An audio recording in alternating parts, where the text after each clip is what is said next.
नमस्कार। आज मैं प्रथम वर्ष कला और एमए पूर्वार्ध के हिंदी साहित्य के विद्यार्थियों के लिए रासो साहित्य के महत्वपूर्ण ग्रंथ पृथ्वीराज रासो की चर्चा करने जा रही हूँ।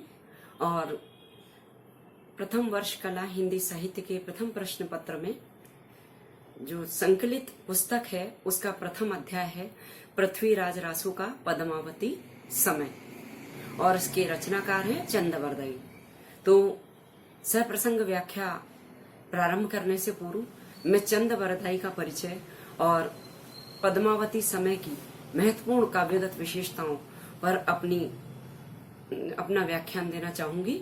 चंदवरदाई के बारे में जैसा कि आप सभी जानते हैं, पृथ्वीराज रासो की रचना करने वाले प्रमुख कवि चंदवरदाई थे, और ऐसा माना जाता है कि चंदवरदाई चारण कवि थे और ये पृथ्वीराज रासो के मुख्य पात्र पृथ्वीराज चौहान के परम मित्र, सखा और दरबारी कवि थे। और इसीलिए एक कहावत प्रचलित है, एक थल जन्म एक थल मरण निधान। यानी ऐसा माना जाता है कि पृथ्वीराज चौहान के समवय थे ये। इनका जन्म भी विक्रम संवत 1206 में हुआ था और ये भट्ट ब्राह्मण थे। लाहौर में इनका जन्म हुआ था। षट भाषा पुराणों के ज्ञाता थे और उसी प्रकार एक कुशल वीर योद्धा के रूप में युद्ध कला में भी प्रवीण थे, क्योंकि सभी चारण कवि उस काल में अपने आश्रयदाता राजाओं के साथ युद्ध में जाया करते थे। तो चंदवरदाई तलवार के धनी भी थे। अद्भुत क्षमता के कुशल व्यक्तित्व के धनी चंदवरदाई थे। और चंदवरदाई का जो काव्य है पृथ्वीराज रासो, आदिकाल के साहित्य में, रासो साहित्य में एक अग्रणी और अन्यतम ग्रंथ माना जाता है। और ये प्रथम आदिकाल का प्रथम महाकाव्य माना जाता है। और इसकी प्रामाणिकता पर आज अनेक अध्ययनों के बाद प्रश्न चिन्ह लग गया है। अन्यथा आदिकाल के सर्वप्रमुख ग्रंथों में पृथ्वीराज रासो का महत्वपूर्ण स्थान है। उस प्रामाणिकता पर संदेह का मूल कारण ये रहा कि डॉक्टर वूलर ने जब पृथ्वीराज रासो के अध्ययन के बाद कश्मीर में के जयानक कवि द्वारा रचित पृथ्वीराज विजय नामक एक पुस्तक का अध्ययन किया, तो उन्हें पृथ्वीराज रासो की प्रामाणिकता पर संदेह हुआ।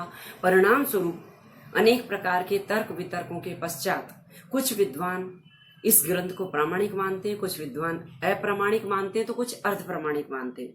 जिन विद्वानों ने इसे अप्रामाणिक माना है उसमें राजस्थान के प्रसिद्ध इतिहासकार श्यामल दास मुरारीदान और डॉक्टर हीरा चंद ओझा, गौरीशंकर हीराचंद ओझा, और इसके साथ आचार्य रामचंद्र शुक्ल और राम कुमार वर्मा भी आज इस ग्रंथ को अनेक शोध के पश्चात अप्रामाणिक मानते हैं, जबकि कुछ विद्वान इसको प्रामाणिक मानते हैं।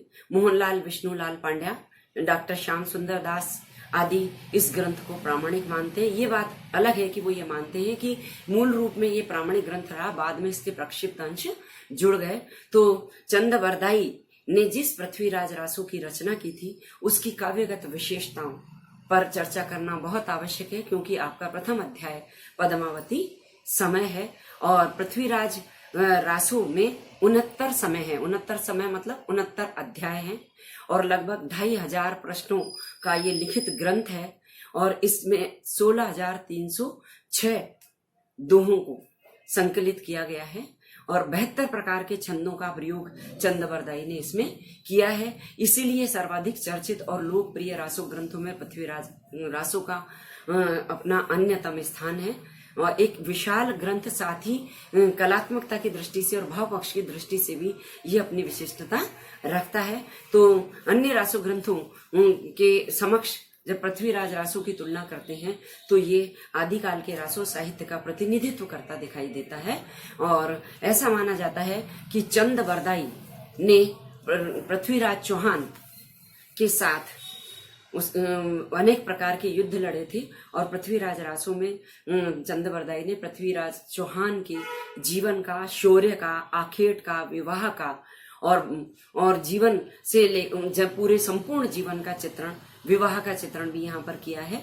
और मुख्य घटना जो पृथ्वीराज रासो की प्रमुख घटना मानी जाती है, उसकी कथा भी इस प्रकार से है कि अजमेर के राजा अर्णोराज के पुत्र सोमेश्वर के पुत्र थे पृथ्वीराज चौहान, और पृथ्वीराज चौहान की मां का नाम कमला देवी था, जो दिल्ली के तोमर राजा अनंगपाल की पुत्री थी, और उनकी दूसरी पुत्री का नाम था सुंदरी, जिसका विवाह कन्नौज के राजा विजयपाल के साथ हुआ था। उनका पुत्र था जयचंद।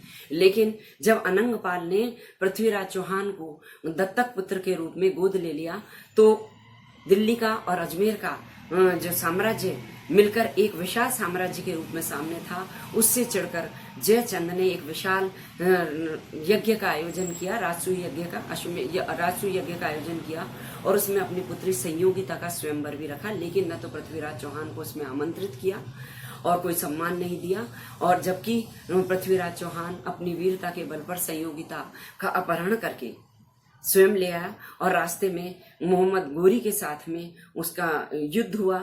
ऐसा माना जाता है कि मोहम्मद गोरी का जो मंत्री था हुसैन खां, उसकी प्रेमिका चित्रलेखा पर गोरी मुग्ध हो गया था, और परिणाम स्वरूप हुसैन खां ने आकर शरण ली पृथ्वीराज चौहान की, और शरणागत वत्सलता के कारण ही पृथ्वीराज चौहान को 16 बार युद्ध करना पड़ा गौरी से। 16 बार तो पृथ्वीराज चौहान ने उसे हरा दिया, लेकिन 17वीं बार मोहम्मद गोरी उसे परास्त करने में सफल हुआ और पकड़कर पृथ्वीराज चौहान को गजनी ले गया।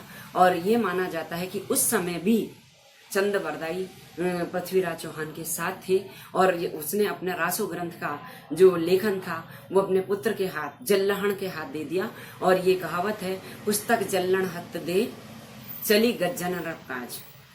तो और उसके बाद वहां पर शब्द वेदी बाण चलाने में पृथ्वीराज चौहान बहुत कुशल था, और ये योजना चंदबरदाई ने बनाई थी। और एक दोहा कहा, 8 वास 24 गज अंगुल अष्ट प्रमाण, ता ऊपर चौहान चा ऊपर सुल्तान है मत चूके चौहान।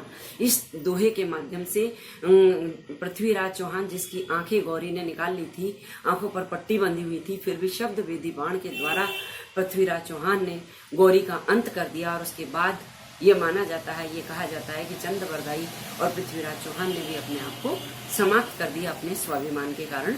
तो ये कथा पृथ्वीराज रासों की मूल कथा है। और जहाँ ऐतिहासिक ग्रंथों में संयोगिता शब्द जो काम में लिया गया है, पृथ्वीराज रासों में चूंकि पद्मावती के गुणों वाली संयोगिता थी, उस राजकुमारी का नाम यहाँ पर पद्मावती रखा गया है, और ये इसी कारण उस सर का नाम पद्मावती समय है। अब मैं संक्षिप्त में पद्मावती समय की काव्यगत विशेषताएं, जो रासो साहित्य की प्रमुख विशेषताएं, उन पर प्रकाश डालना चाहूंगी। जैसा कि मैंने कहा कि ये चारण कवि थे, स्वाभाविक रूप से पृथ्वीराज रासों में वीर रस और श्रृंगार रस चित्रण की प्रधानता पाई जाती है। चूंकि वीर योद्धा थे, ओजस्वी वाणी में जो आश्रयदाताओं की प्रशंसा की जाती थी, तो इसी कारण से उसमें ओजपूर्ण भाषा का प्रयोग किया गया है और वीरस की प्रधानता है। और इसीलिए उदाहरण स्वरूप युद्धों का सजीव वर्णन इस ग्रंथ में पाया जाता है। और जहां पृथ्वीराज चौहान और गौरी का युद्ध हुआ है, उस युद्ध का वर्णन करते हुए चंदबरदाई ने कहा है, वज्जीय घोर निशान रान चौहान दिसी, सकल सामंत समर बल जंत्र मंत्र तिस।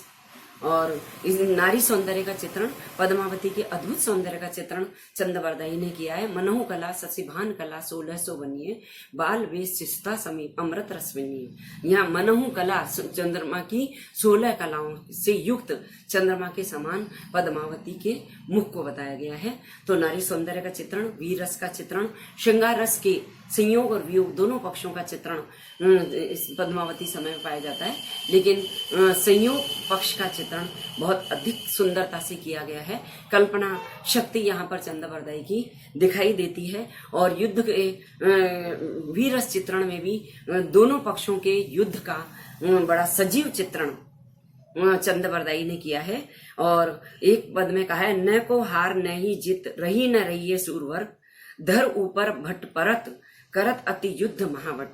इसी प्रकार नारी सौंदर्य के चित्रण में पद्मावती के नक्श चित्रण का वर्णन भी किया है। संपूर्ण सौंदर्य का चित्रण पृथ्वीराज रासों में या पद्मावती समय में किया गया है।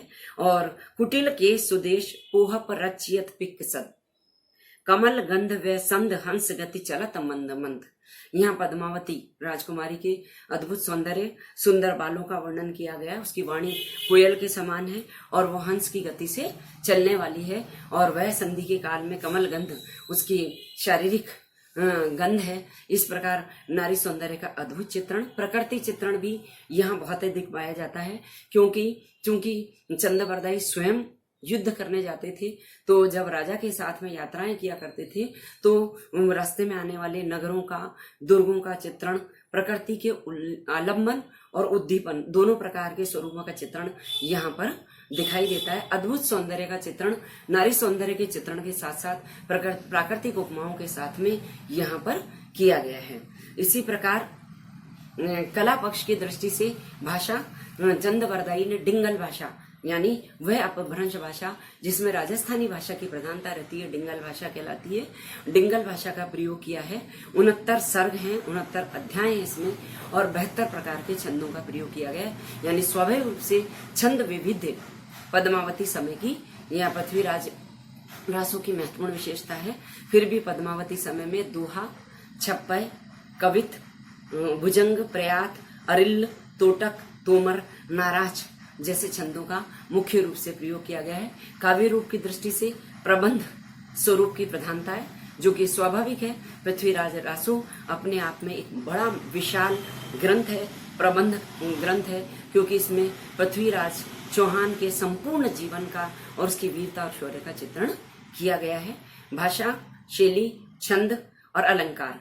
अलंकार यहाँ स्वाभाविक रूप से आ गए हैं। उपमा, रूपक, उत्प्रेक्षा, यमक और श्लेष अलंकारों का यहाँ पर बहुत अधिक प्रयोग किया गया है।